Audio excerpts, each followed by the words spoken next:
PT Bukit Asam Tbk menyiapkan belanja modal hingga 5 triliun rupiah untuk proyek angkutan batu bara Tanjung Enim Keramasan. Hingga saat ini pengeluaran sudah mencapai 1,5 triliun rupiah dan masih ada sekitar 3 triliun rupiah yang akan dialokasikan sampai pertengahan tahun 2026.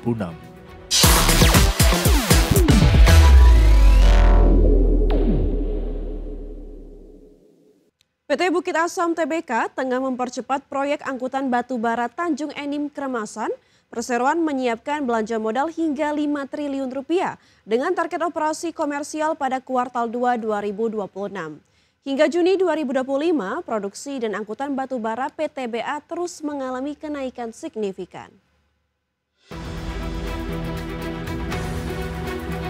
PT Bukit Asam Tbk menyiapkan belanja modal hingga 5 triliun rupiah untuk proyek angkutan batu bara Tanjung Enim Keramasan. Hingga saat ini pengeluaran sudah mencapai 1,5 triliun rupiah dan masih ada sekitar 3 triliun rupiah yang akan dialokasikan sampai pertengahan tahun 2026. Proses pembangunan jalur angkutan batu bara ini telah mencapai 50%.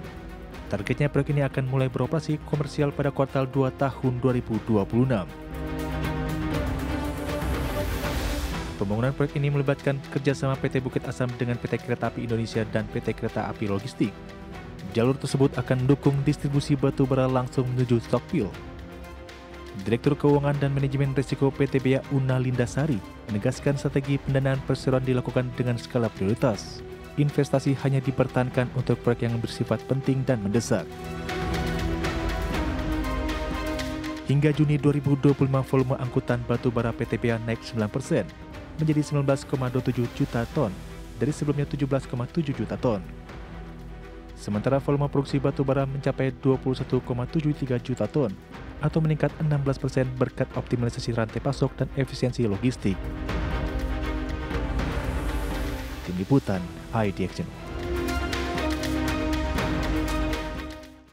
Pemirsa, harga saham PT Bank Sentral Asia Tbk terkoreksi hingga hampir 19% sepanjang tahun ini. Meski begitu, pihak perseroan memastikan belum memiliki rencana melakukan pembelian kembali saham atau buyback dalam waktu dekat. Perseroan menegaskan fundamental tetap solid serta menjaga kinerja positif di tengah volatilitas pasar. Harga saham PT Bank Sentral Asia Tbk emiten berkode saham BBCA terkoreksi hampir 19% sepanjang tahun berjalan. Meski demikian, pihak perseroan menegaskan belum ada rencana untuk melakukan pembelian kembali saham atau buyback dalam waktu dekat. SVP Investor Relations BCA, Rudi Widiharjo mengungkapkan, buyback terakhir dilakukan pada Maret 2025 saat pasar saham mengalami koreksi tajam. Rudi menegaskan saat ini keputusan disesuaikan dengan mekanisme pasar dan belum ada rencana untuk melakukan langkah serupa dalam waktu dekat. Senada dengan itu, Corporate Sekretari BCA Iketut Alam Wang Sawijaya menjelaskan tekanan jual saham BBCA utamanya berasal dari investor asing. Namun kondisi ini diimbangi oleh meningkatnya partisipasi investor domestik yang meningkat hingga sekitar 409.000 investor retail. Wakil Presiden Direktur BCA John Kosasi menegaskan fundamental perseroan tetap terjaga. Hingga Juni 2025 NPL berada di level 2,2%, loan at risk sebesar 5,7%, NPL coverage 167% dan large coverage 68%. Kondisi ini menunjukkan risiko kredit masih terkontrol dengan baik. Kami menyadari bahwa kondisi pasar tahun ini masih sangat volatile. Meskipun bursa sempat mencatat kenaikan kemarin, dinamika di pasar tetap berlangsung dengan adanya tekanan jual dari investor asing. Namun demikian, secara fundamental, kinerja BCA ini sejauh ini tetap solid. Neraca keuangan tetap terjaga dengan baik, likuiditas dan aspek permodalan berada pada tingkat yang sangat-sangat memadai. Kualitas aset juga seperti yang tadi kita sampaikan tetap terkendali, terjaga dengan baik, sehat, dan juga profitabilitas ini terus tercatat pertumbuhannya positif. Kinerja keuangan juga terus tumbuh positif. Pada paruh pertama 2025, BCA membukukan kredit Rp999 triliun atau naik 12,9% year on year.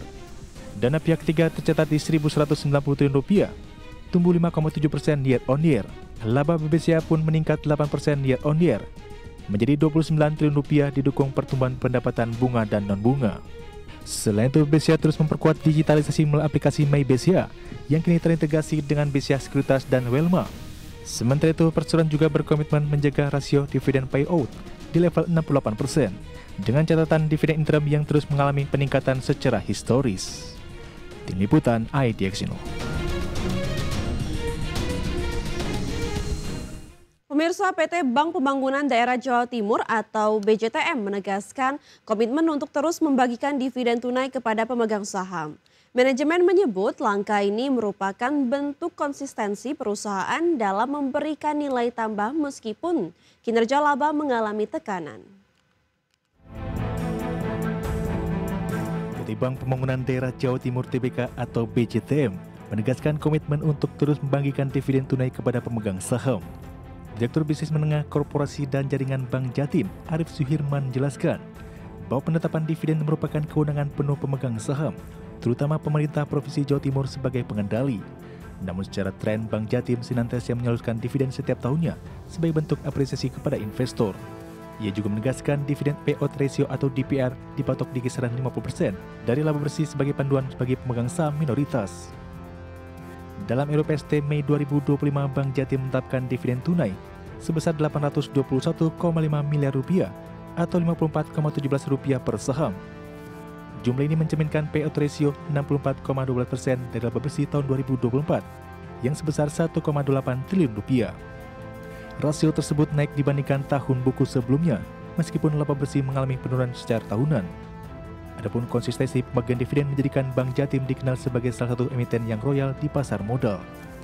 Manajemen menilai tren kenaikan nominal dividen per saham mencerminkan komitmen perseroan terhadap pemegang saham. Hal ini juga diharapkan mampu menjaga kepercayaan investor di tengah fluktuasi kinerja keuangan perusahaan. Berbagai sumber untuk IDX Channel.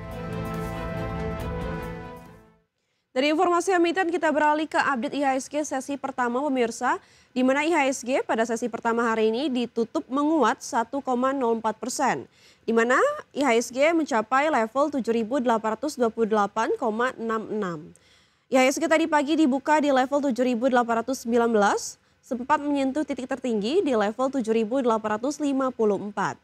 Adapun 375 saham mengalami penguatan, 237 saham mengalami penurunan dan 191 saham stagnan atau tidak bergerak.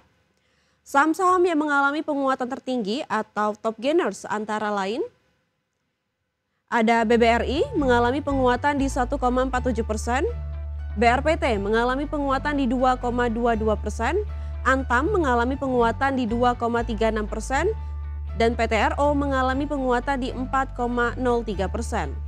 Sementara untuk top losers pemirsa atau saham-saham yang mengalami penurunan terdalam antara lain SMIL mengalami penurunan 4,62%, Koin mengalami penurunan 5,31%, WIRG mengalami penurunan 1,66% dan OASA mengalami penurunan 6,43%.